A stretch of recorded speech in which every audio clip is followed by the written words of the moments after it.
The hill rises quietly against the night, its grass long and heavy as though it has never been touched by wind. They call it the Sleeping Hill because those who camp there never wake the same. Some say the soil drinks dreams, others whisper that the ground remembers every step taken upon it. Beneath the stars it looks harmless, soft, inviting, yet even the birds refuse to land, and even the hunters refuse to rest. Tonight, we climb where silence is thickest and listen to what waits below, backhand index pointing right if stories like this linger in your thoughts long after dark. Subscribe to Night Whispers, where the quiet keeps secrets. The road to the hill was little more than a trail, a scar through the grass that seemed older than any map. The townsfolk, when asked, would never give clear directions. They would point vaguely, always changing the angle of their hand, as if the hill itself shifted whenever someone spoke of it. But if you walked long enough, past the farms where lights dimmed early, past the fences that leaned like tired bones, you would find it. The Sleeping Hill, rising smooth and dark against the horizon, a mound of earth that looked ordinary, until you felt the air. The air grew heavy near it, not thick like fog, but weighted, as though the night itself pressed closer. Even the stars above the hill seemed dimmer, struggling through a veil you could not see. Travelers often said their ears popped, as though they were descending into water. Some claimed they heard a low hum, like the faint ringing of metal deep in the ground. Others, less brave, admitted they turned back before ever touching its slope. They swore the silence itself was enough. The way it swallowed footsteps, the way the grass refused to bend in the wind, the way the trees at its base leaned away, as though recoiling, that silence followed the soldiers who camped there during the war. The records, yellowed and brittle, spoke of a patrol ordered to rest at the base of the hill. None of them returned the same. Some came back with eyes that refused to close, whispering of figures crawling across the ground where no figures stood. Others could not remember their names, though they recited strange words in a language no one recognized. The few who survived long enough to be questioned died with their hands clawing at their ears, as if something kept whispering long after the battle was gone. Locals told stories to keep children away.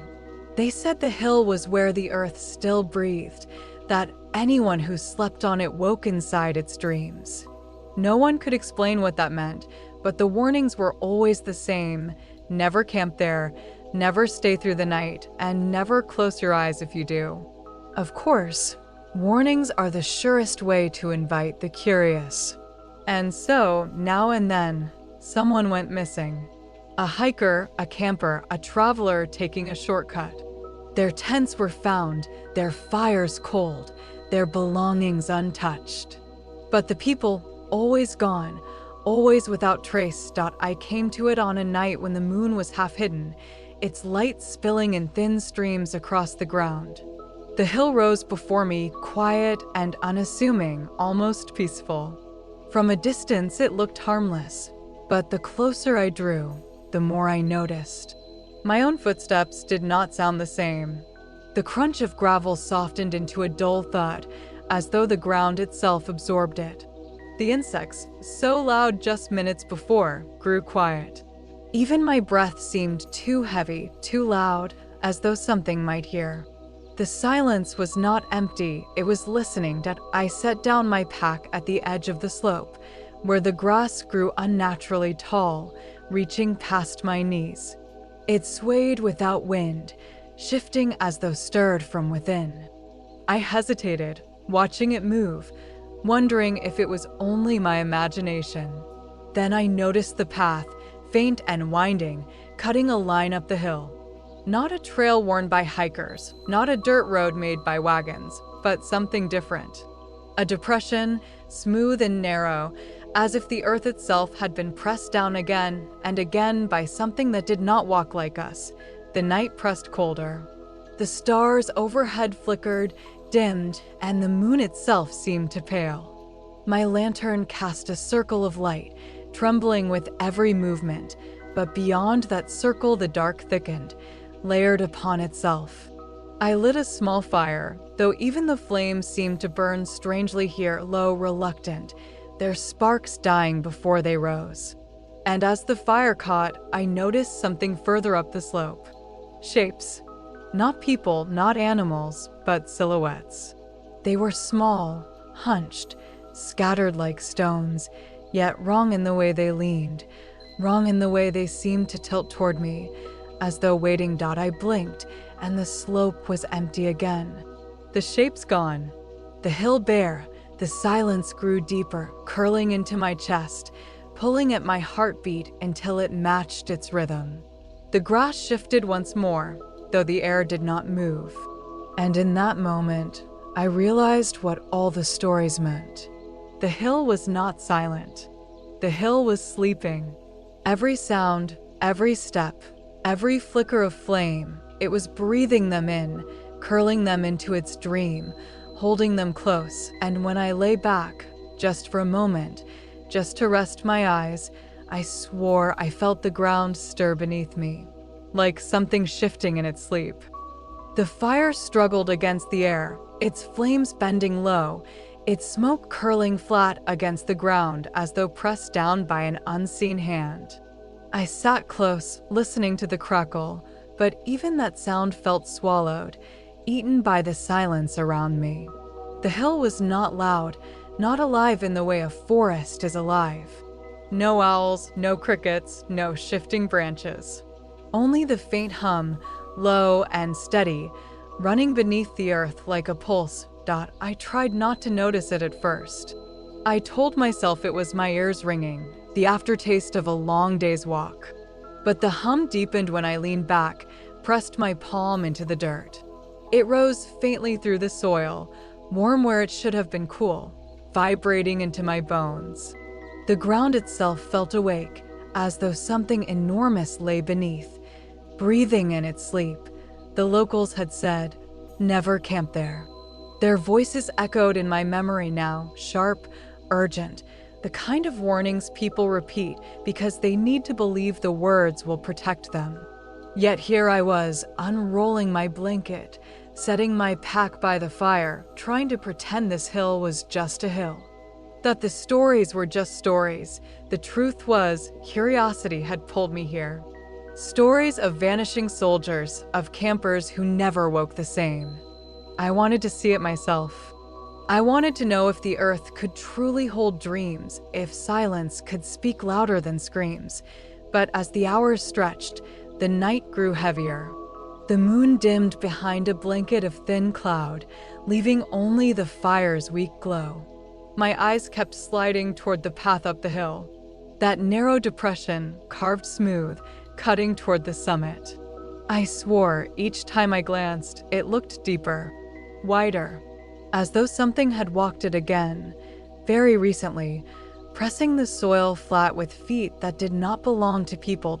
I told myself I would not sleep, that I would keep watch, keep the fire alive, keep my mind sharp. Yet the silence lulled me, a rhythm too steady, too patient. The hum beneath the ground rose and fell like breathing, and my own chest soon matched it. Each inhale dragged slow, each exhale longer, softer. My eyelids grew heavy, not with exhaustion, but with something else, something that pressed gently against me, coaxing me down. Then I heard it. A footstep, soft, dragging, somewhere in the grass. I froze, the sound ringing sharper because of the silence. Another step followed, closer, uneven, as though weight shifted between limbs not meant to carry it. My hand gripped the lantern, but I did not move. The firelight flickered, trembled, shadows stretching long across the slope. The grass shifted. I saw it bend, parting in a slow line, though no wind touched it. Something moved there, low, deliberate, circling. I lifted the lantern high, its light spilling across the tall blades, but there was nothing. Only the ripple of grass closing again, as though smoothing itself. Then the fire hissed. Sparks spat, smoke thickened, and for a heartbeat the flames dimmed low enough that the dark beyond the circle closed in. In that brief moment, I saw them again. Shapes on the slope, not standing, not still, crawling, their limbs bent wrong, their bodies long and thin, dragging themselves just beyond the light. Dozens of them, all moving the same way, slow, patient, with faces turned toward me though no features marked them. Just blank ovals, pale in the dark, tilting as they crept. The fire flared, strong again, and the slope emptied. Nothing there. Grass unmoved, but the hum beneath me grew louder, rising into a steady vibration that rattled my teeth. My lantern shook in my hand. The earth was stirring, the silence deepening. I knew then why the soldiers came back broken, why the campers never woke the same. The hill did not need to kill. It only needed to watch. To press its silence into you until it sank too deep to pull out. I lay back against my pack, though I did not mean to. My eyes grew heavier, harder to keep open, the hum tugging at the edges of thought. The fire blurred. The sky dimmed. For a moment, I swore I saw a face in the smoke, faint and wide, watching me with a mouth that did not move, and just as sleep threatened, a whisper rose not from the air, not from the trees, but from the soil beneath me. A voice pressed into my bones, soft, broken. A single word: stay. Morning never arrived the way it should have. The sky lightened, yes, but not with the clean wash of dawn. Instead, it bled into a dull, colorless gray, as though the hill itself had stolen the sunrise. The fire was dead, no ash, no smoke, only blackened stones in a perfect ring, as if the flames had never existed at all. My pack lay beside me, untouched, but heavier somehow, as though it had been filled with wet sand. I pushed myself up, blinking hard, trying to shake the weight of the night. My body felt stiff, not tired, but worn, like I had marched 20 miles in my sleep. The hum was still there, faint, steady, rising through the soil with every heartbeat. The hill had not let go of me. The path drew my eye again. That narrow track cutting to the summit. It was wider now, I was sure of it. The grass around its edges leaned outward, pressed flat, as though something large, many-legged, had moved along it in the night. I thought of leaving. I thought of shouldering my pack, walking back down the trail, never turning my head to look again. But when I faced the slope below, I saw nothing. No path, no woods, no road I had walked yesterday. Only fog, thick and white, rolling upward in slow coils. The hill was alone in the mist, floating, its edges blurred. Leaving was no longer an option. I turned to the summit. The first step onto the path felt wrong, like stepping onto skin instead of soil. The ground gave slightly beneath my boot, then firmed again, pulsing once before settling. I froze, waiting for the hum to still, but it only grew stronger, climbing up my legs, into my chest, until it matched the beat of my heart. The path did not climb steady. It twisted, bent, doubled back in sharp turns that made no sense. At times I swore I was circling the hill, yet when I glanced down, the campfire ring sat farther away, smaller, as though I had gained height I never felt. The grass leaned toward the path, brushing my hands, my arms, though no wind stirred. Each blade clung faintly, tugging, as if urging me forward, deeper. I moved faster, my breath shortening, sweat rising despite the cold gray air. The mist thickened, curling in from the sides, until the world narrowed to the trail itself and the pale rise ahead. Then I saw it. A shape on the path. At first I thought it was a rock, a dark swell in the soil. But as I drew closer, it shifted.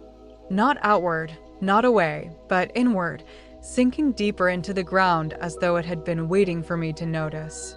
The path stretched over it, the soil smoothing, swallowing the shape whole in a slow, deliberate roll. I stopped, chest heaving. The hum deepened. The ground quivered. And then, faint but clear, I heard the drag of breath, not mine, not above me, but below, moving beneath the soil. I should have turned back. But my body leaned forward, my steps pulling me higher as though my will was no longer mine. The mist parted briefly, and I glimpsed the summit ahead. A circle of bare earth, no grass, no stone, only a wide, smooth hollow. In its center stood something that froze me where I stood. A door, wooden, warped, standing upright though no walls framed it. No hinges, no frame, no handle. Just a door, alone at the top of the hill. It swayed faintly, though no wind touched it. The hum was strongest here, rattling my chest, pressing against my skull. My legs carried me forward despite the sharp panic rising in my throat. I could not stop. I could not breathe. The hill was pulling me. When I was close enough to see the grain of the wood, the faint carvings etched deep across its surface, spirals, eyes, shapes that moved when I stared too long. The door shifted. Not opened, not yet, but I heard it breathe, and just before I could take the final step, something inside knocked, 3 slow, heavy thuds, shaking the earth beneath my feet. The knock still echoed when I stumbled back, my boots slipping against the damp path. The sound was not wood against wood, not knuckles, not anything human. It was heavier, deeper, as if the hill itself had been struck from the inside. The door swayed gently in the gray air, its surface trembling with the echo. I wanted to run. I wanted to turn and plunge back through the mist, but the path behind me was gone. When I glanced over my shoulder, the hill sloped down into nothing, a wall of fog so dense it might have been stone. No trace of the campfire. No trace of where I'd come. The only thing left was the summit, the hollow circle, and the door waiting in its center. The carvings were clearer now. Spirals that bent in ways my eyes didn't want to follow. Shapes like teeth, too many to count. Faces that had no mouths, only sockets where sound might pour. They shifted when I blinked, each new glance revealing something I had not seen before, something I wished I hadn't. The hum beneath my feet surged, almost eager, and I realized it was no longer just beneath me. It was inside me. My ribs thrummed, my teeth vibrated faintly, my heartbeat was no longer mine. It belonged to the hill. I whispered, though I don't know why. Maybe to hear a human sound against the low, endless drone. What are you? My voice was swallowed whole, the air too thick, the hum too loud. The door tilted forward, as if bowing. The ground at my feet shifted. Not cracked, not broke. Shifted, like the skin of something enormous turning beneath the soil. A ripple spread across the circle, bending the grass outward, leaving the dirt smooth, polished, almost wet. I froze when I saw the prints, bare feet. Not mine. Dozens of them, pressed into the soil around the door, circling it, overlapping, some small as children, some long and narrow, others bent wrong, with too many toes. They were fresh. The soil glistened where the prints sank deep. I wasn't alone on the hill. The door shuddered again. A long sigh slipped through the cracks, low, rattling, like breath dragged across stone. I took a step back, then another, but the circle widened with me, the edges stretching outward, the hill bending itself to keep me close. The mist stirred. Shapes moved in it, faint silhouettes pressed against the fog. Figures, shifting, turning, waiting. Every instinct screamed not to look closer, but my eyes betrayed me. One of the shadows leaned forward, its head tilting, its neck too long, its body too thin. I blinked, and it was gone, swallowed by the white. The hum grew sharp. For the first time, I recognized something beneath it. A rhythm. Not just mine, but others. Dozens of heartbeats, layered, echoing, pulsing in time with the soil. The hill wasn't alive. It was filled with them.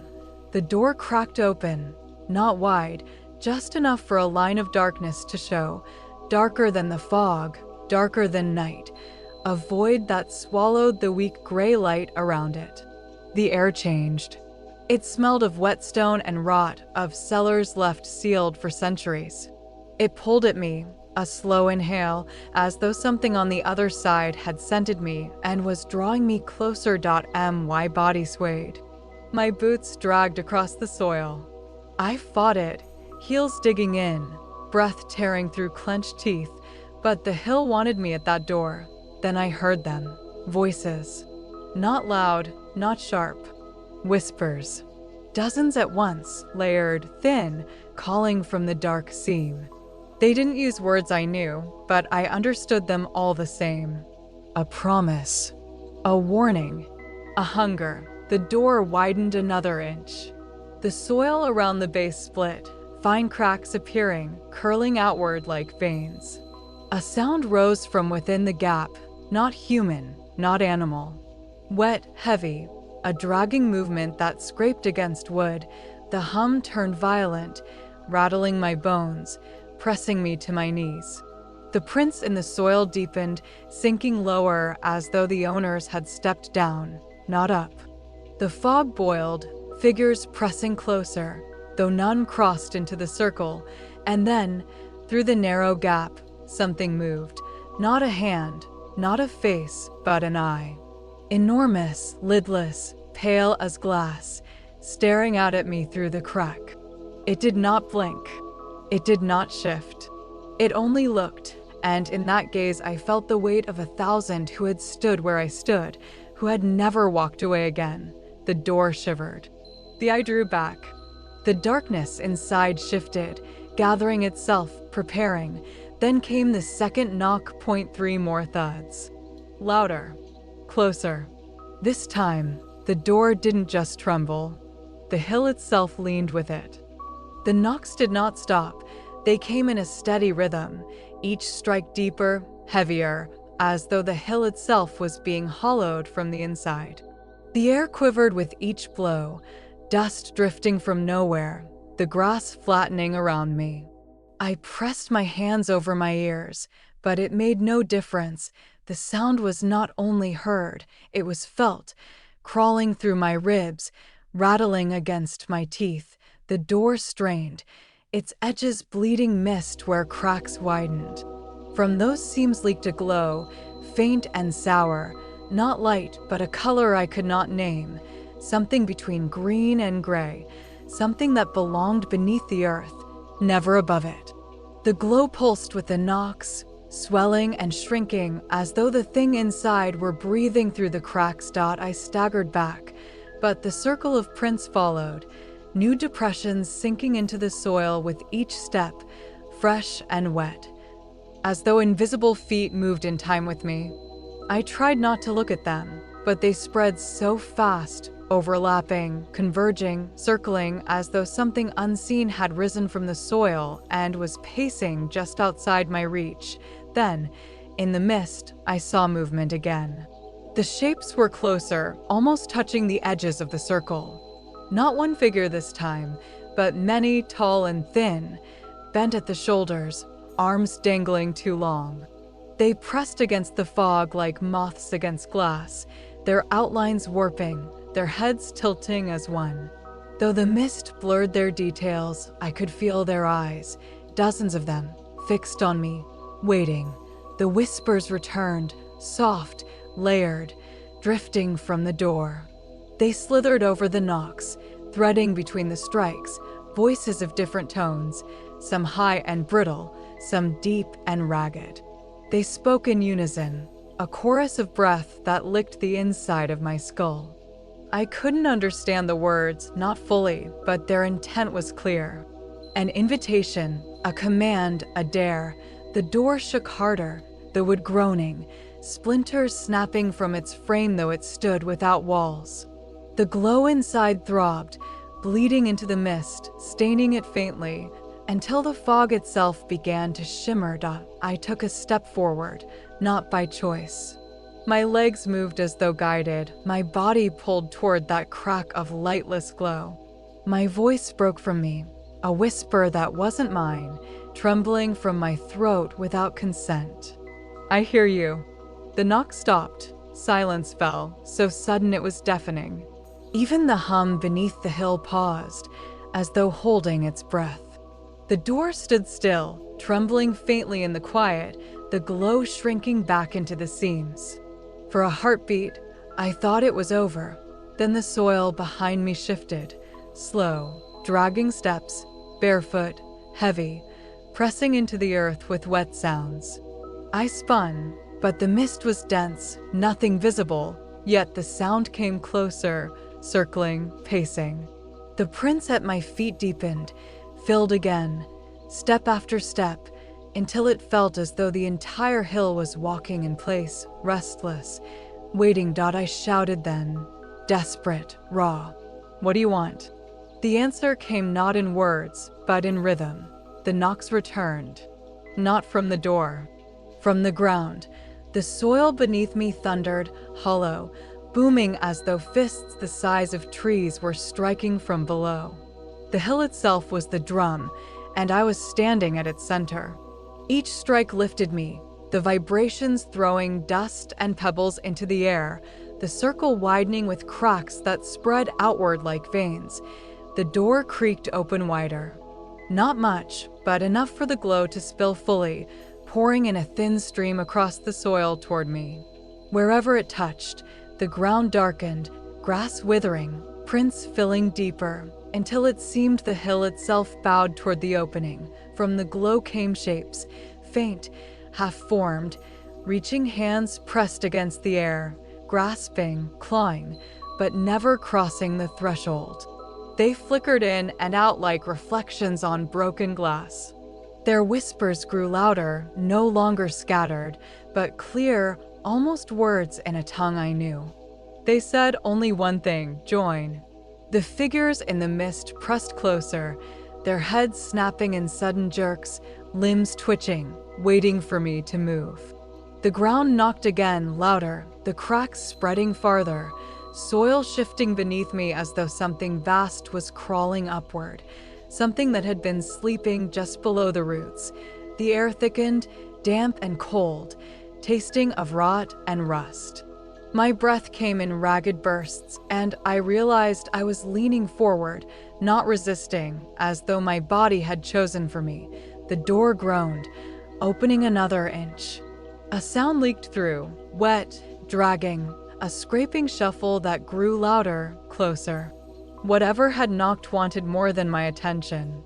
It wanted passage, and then, from the gap, came a hand, pale, slick, with fingers far too long, curling outward, planting itself on the soil. The glow hissed around it, the prints in the earth deepened, and the whispers rose to a scream without sound. The door was opening, and something was stepping through. The mist held its shape too long to be natural, curling upward like smoke from a slow fire, but thicker, heavier, carrying with it the damp scent of soil and something faintly metallic, like rust. The figures within it swayed as though breathing, their edges blurred, but their faces, those were sharp. Too sharp. I blinked once, twice, trying to convince myself I was only staring at tricks of light. But when the fog rolled closer, I saw them clearly. Pale faces, stretched unnaturally thin, eyes hollow but burning with a faint silver glow. Their mouths did not move, yet they smiled wide, cracked, and endless. No one spoke. Words seemed impossible here. One of our men, Torres, raised his rifle, his knuckles white against the stock. The sergeant snapped his hand down, a silent order to lower it, but Torres's fear was stronger than discipline. His finger twitched, the safety clicked, and the sound shattered the stillness like glass breaking. The faces in the fog tilted all at once. Slow, synchronized, as though one thought controlled them all. The mist rippled outward like disturbed water, and the knocking began again, 3 times, deep within the earth. "Don't move. The sergeant whispered, his voice breaking, "Don't, for God's sake." But Torres fired. The shot cracked through the night, a flash of fire against the mist.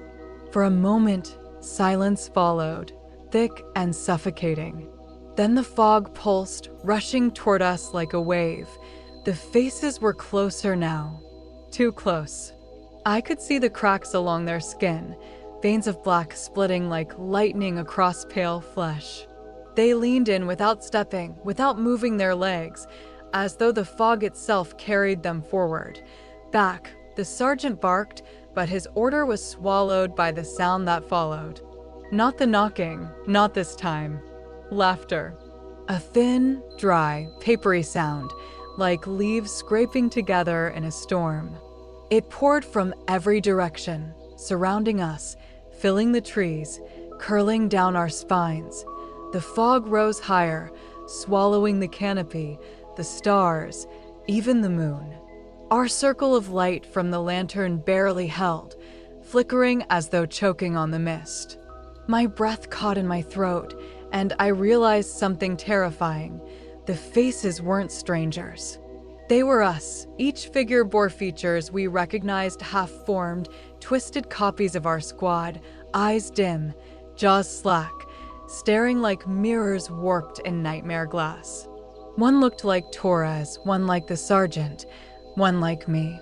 They didn't blink. They didn't breathe. They only smiled wider, their cracked mouths stretching until they split. Torres dropped his weapon. It vanished into the fog before it hit the ground. He staggered backward, whispering prayers that broke into sobs, but his copy only leaned closer, its face nearly touching his. The laughter grew louder. Then, as if in answer, the knocking returned, 3 sharp strikes, and the ground beneath us split open. A fissure tore across the hill, wide enough to swallow the light whole, and from the blackness rose a sound that did not belong in this world. We had seconds to decide, stand our ground or run, and in those seconds, the mist began to reach for us. The crack widened beneath our boots, soil crumbling into a darkness so deep it seemed to swallow sound. The mist clung tighter as if afraid of what it had revealed, curling over the fissure like a shroud, but not hiding it, never hiding it. The noise rising from below was not a roar, not a growl, not anything that belonged to a living throat. It was a hum, low and steady, like machinery buried beneath the earth, yet carried on breath, damp and human, heavy with intent. The sergeant shouted for us to fall back, his voice sharp, but the hill betrayed us. The ground sloped toward the wound, pulling stones, dirt, and gear into its mouth. Every step backward felt like walking against water. Our boots dragged, knees locked, yet the earth tugged at us like it wanted us gone into the black. Torres was the first to slip. His heel slid against loose gravel, and he went down hard, sliding toward the fissure. We lunged to grab him, but the fog thickened between us, blinding our hands, turning inches into miles. His scream cut short, replaced by a dull thud that echoed below, followed by silence so absolute I thought I'd gone deaf. Then the laughter returned. It wasn't above us now or around us. It came from the fissure, from below. Torres's voice joined it, cracked, hollow, echoing as if spoken through a cavern of mirrors. "Help me," it said. The sergeant cursed, hauling us into a tighter circle, rifles out, though none of us knew what good bullets could do against fog. Against earth that split and laughed. His eyes darted across our faces, sweat carving lines through the dirt on his skin. He was waiting for an answer, some divine sign, but the hill only gave us more fog, more whispers, more silence waiting to be broken. The fissure stretched wider still, and we saw something move below, not Torres. Not a man. The glow came first, faint and red, as though coals were stirring awake. Shapes shifted in the dark, not formed fully, not bodies, but the idea of bodies, unfinished, still in the making. Long arms curled up the stone walls, fingers groping for purchase, dragging themselves closer. Every joint bent wrong, too many times, too many directions. Point one of the men opened fire, the rifle stuttering bright bursts into the dark. For every round that fell, the creatures paused, but only for a breath. Then they climbed faster, hungrier, their red eyes piercing the mist, glowing brighter with every second. Fall back, the sergeant hissed, but his command held no conviction. Not anymore. We tried. We really did. But the hill did not want us gone. The slope steepened under our feet, as though the ground itself shifted to push us toward the crack. Every tree root that should have steadied us snapped, every stone that should have held rolled loose. The hill wanted to feed, and it had chosen us as its meal. I felt my boot slide again, heart hammering, the pull of the abyss beneath my ribs. I threw myself against the trunk of a tree, its bark tearing skin from my palms, but it held for now. Around me, the others clung to whatever they could, branches, roots, each other. The sergeant was the last to move, his rifle still fixed on the glow below. His face was pale, jaw clenched, eyes locked as if staring down something only he could see. Then, with a sound like tearing fabric, the fog parted behind him and a hand reached out, not one of the creatures climbing. A hand that looked human. Familiar. It was Torres. His face hung inches from the sergeant's ear, mouth cracked wide, whispering words too soft for me to hear. The sergeant froze, his shoulders trembling as if the whisper carried weight. Then, slowly, far too slowly, he turned his head, and when he looked back at us, it wasn't him anymore. The sergeant stood there, half in shadow, half in moonlight, and for a heartbeat, I thought it was still him. His posture was the same, rifle cradled against his chest, jaw tight, eyes locked forward. But then his lips moved, slow, deliberate, peeling back into a smile too wide, too steady, the kind of smile no living man could hold. It froze us where we stood. The hill fell silent, the fog pressing close, waiting with us, as if even the air wanted to see what he would do. When he finally spoke, his voice was familiar yet hollow, like words echoing through an empty radio channel, carried by static. "Do you hear it?" he whispered. "The hill breathes, and it knows your name." Every syllable cracked the air, sharp as branches snapping. The mist seemed to thicken with his words, folding around us, curling into shapes that shifted when we weren't looking. I tried to speak, to call out, but my throat locked, and the only sound I made was the rush of air, too fast, too shallow. Behind him, Torres stood, or what was left of him. His body looked intact, uniform torn but recognizable, but his face was wrong. His eyes glowed faint, not bright like the things below, but dull, candlelight about to gutter out. His mouth hung open, moving, though no sound came, as if he were mouthing prayers to something that was not listening. One of the men, Ellis, couldn't take it. He raised his rifle, hands shaking, eyes brimming with tears. "That's not him," he shouted. "That's not the sergeant." The sergeant turned, slow as a clock hand, his smile never fading. "Then who am I?" he asked. Ellis fired. The shot rang across the hill, echoing into the fog. The sergeant staggered, a bloom of red across his chest, yet he did not fall. Instead, he laughed, a brittle sound, like wood splitting in fire. His head tipped back, his arms spread wide, and the fog rushed into him, through him, as if his body had become a door. Torres stepped closer, pale hand lifting, touching the wound, smearing blood across his own mouth. His lips moved again, this time louder, words scraping out like gravel. "Not gone," he croaked. "Not yours. Not ours." The fissure below pulsed with red light, a heartbeat in the earth. And the hill shifted again. The ground beneath us shuddered, dirt loosening, trees groaning as roots pulled free. The crack split wider, glowing veins crawling outward, creeping up the slope like rivers of embers. Every step we took back, the ground followed, crumbling beneath our heels. Ellis screamed, emptying his rifle into the sergeant's chest, but it was useless. The bullets went in, but the man didn't bleed right anymore. Dark mist leaked from the holes, curling upward, joining the fog.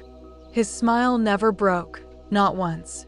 Then he lowered his head, and his eyes found mine. I swear he saw me. Not just me as a soldier, not just another man on the hill, but me. The way a hunter sees prey, the way the dark sees a candle's last flame. Step closer, he said. The hill is waiting. Something broke inside me then, something I'd been holding too tight. I felt my knees bend, my body leaning forward, not by choice, not by thought, but by pull. My hands gripped the tree at my side, bark cutting deep into my palms, but still I leaned, body betraying me, inch by inch. Ellis grabbed my shoulder, yanking me back, his breath hot against my ear. "Don't look at him," he hissed. "Don't," his words cut short. The sergeant lifted his hand, palm outward, and Ellis's mouth snapped shut. His head jerked back, his eyes bulged, and he stumbled as if invisible fingers had hooked inside his chest. He clawed at the air, choking on silence, until, with a single jerk, he was gone, pulled backward into the mist. Not a sound, not a scream. Just gone. We stood there, three of us left now, rifles limp, hearts hammering, the fissure glowing brighter, the fog pressing tighter, the sergeant smiling still, and then he stepped toward us. The fissure widened with a sound like tearing metal, though it was only earth splitting open, stone cracking under something deeper, something older. Heat rose from it in waves, carrying the stink of rot and iron, as if the jungle floor had been hiding a wound too long. The glow inside was no longer red, but shifting, sliding between colors, blood, ash, sickly green, and then a blue so cold it hurt to look at, and from that light, they came. Shapes moved within the fissure, silhouettes crawling on all fours, their limbs too long, their heads too low. At first, they looked human, but then one climbed higher, dragging itself into view, and I knew better. Its back arched wrong, like bones had been hammered into place by careless hands. Its skin was pale, too thin, stretched tight over its frame, veins glowing faint with the fissure's light. When its face lifted, I saw no eyes, only hollow sockets, black as tunnels. It did not see us. It smelled us. The creature's mouth split open, wider than it should, rows of jagged teeth clattering like broken glass. A hiss rattled from its throat, and others answered, still climbing, still crawling, dragging themselves up with claws that gouged trenches in the dirt. We raised our rifles, but the sergeant stepped between us, calm, smiling. His hand lifted as if introducing the things below. "Do not fight them," he said, voice smooth, wrong, steady. "They're yours now. You are theirs." I felt the weight of his words sink into my chest, like a hand pressing against my heart. The fog swirled tighter, whispering as it brushed my ears, words I couldn't make out, yet somehow understood. "Lay down your weapon. Step forward. Join us." One of the men, Harper, dropped his rifle first. It slipped from his grip and hit the dirt without a sound, as if even the ground refused to carry its weight. His eyes glazed, his lips moved in silence, and he walked toward the fissure like a man stepping into church. I lunged, grabbed his arm, but his skin burned cold, not like fever, but like metal left in the moonlight. He tore free with surprising strength, face slack, eyes empty, and as he reached the edge, one of the creatures lifted its claw to meet him. not to tear him apart, to welcome him. Their hands touched, fingers tangling, and the creature pulled him down. Not screaming, not fighting, Harper vanished into the crack, swallowed like he had always belonged there. The fisher shuddered. The light pulsed brighter. The things climbed faster. I fired then, couldn't stop myself, the shot slamming into one of the creature's heads. It staggered back, a piece of skull tearing away, mist spraying like blood. It did not fall. It reached up with one hand, pressing the wound, and black vapor hissed between its fingers, sealing the break like smoke turned solid. It laughed, not with a voice, not with sound, but with its teeth, clattering, clicking, in patterns that scraped the inside of my skull. The others joined in, an orchestra of bone against bone, a chorus of hunger. The sergeant turned, still smiling, though his eyes burned now, lit with the fisher's glow. "You cannot stop them," he said, tilting his head as though pitying us. "You cannot even stop yourselves." The last of us, 3 men now, stood frozen, rifles shaking, hearts hammering, the jungle pressing closer, alive with whispers. My breath came ragged, every inhale thick with rot, every exhale trembling. Then the fisher gave another sound, deeper, heavier, not tearing. Breathing, the ground beneath our boots rose and fell, slow, steady, as if the hill itself was alive, inhaling, exhaling, and the creatures were nothing but veins inside its body. The air tightened around us, pressing against our skin, and the fog thickened until I could barely see the sergeant's face. Only the smile remained, white, sharp, endless, and then, from below, something larger moved. The creatures stopped their climbing, heads lifting, mouths open in reverence. The fisher's glow dimmed, swallowed by a shadow rising inside, massive, shapeless, yet undeniably alive. I saw one limb unfurl, long and jointed, scraping the rock as it rose. Not a hand, not a claw, but something between, something made for grasping, for pulling. The sergeant lowered his head, voice soft as prayer. "It wakes." And all at once, the hill exhaled. The fog burst outward, swallowing us whole, and in that breath, the world went black.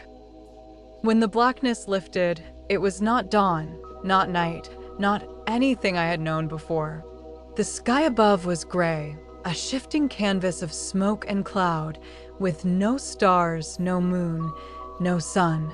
The jungle was gone. The hill was gone.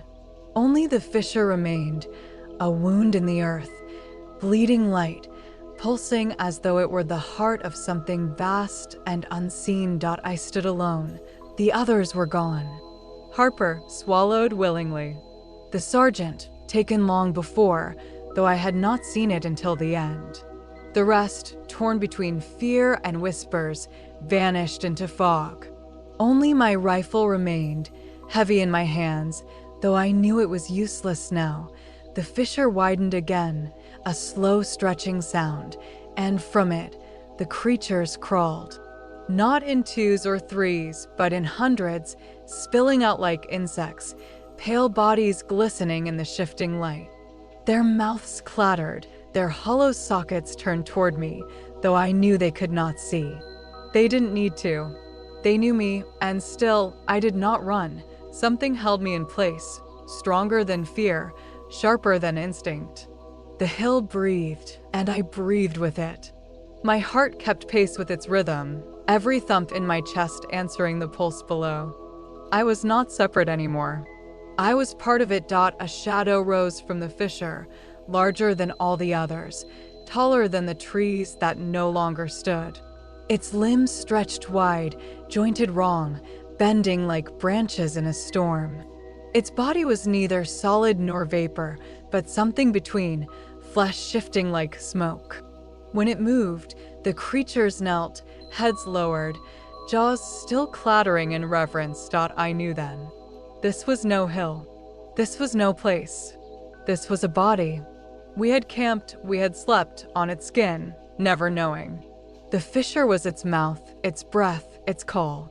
And we had answered. The shadow leaned closer, lowering until the air split with its weight.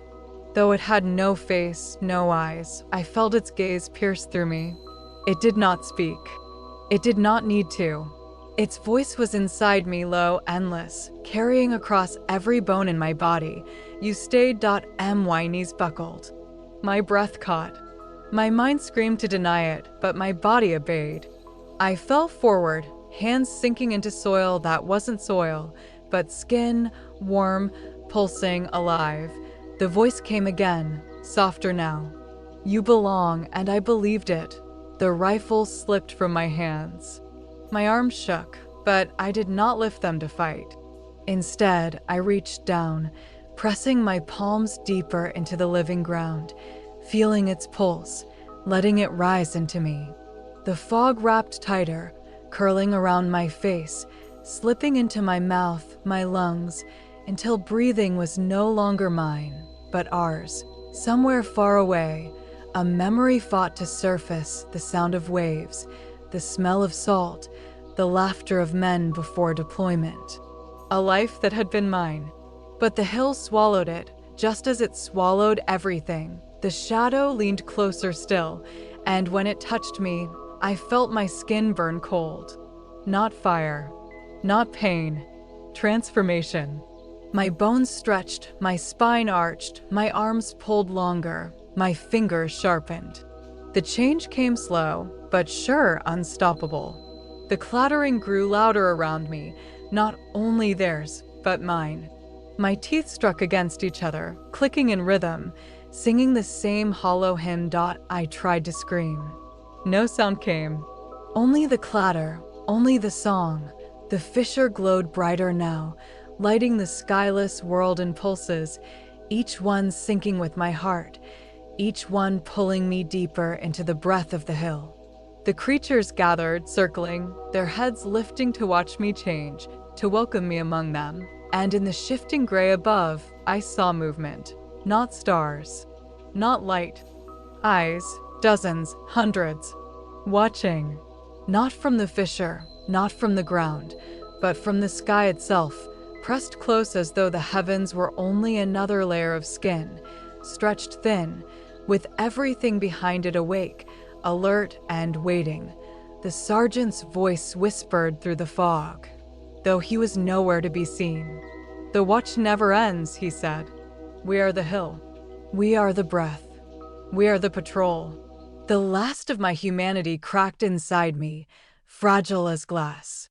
My teeth clattered once more, my body bent to the rhythm, and I knew the truth. I would never leave.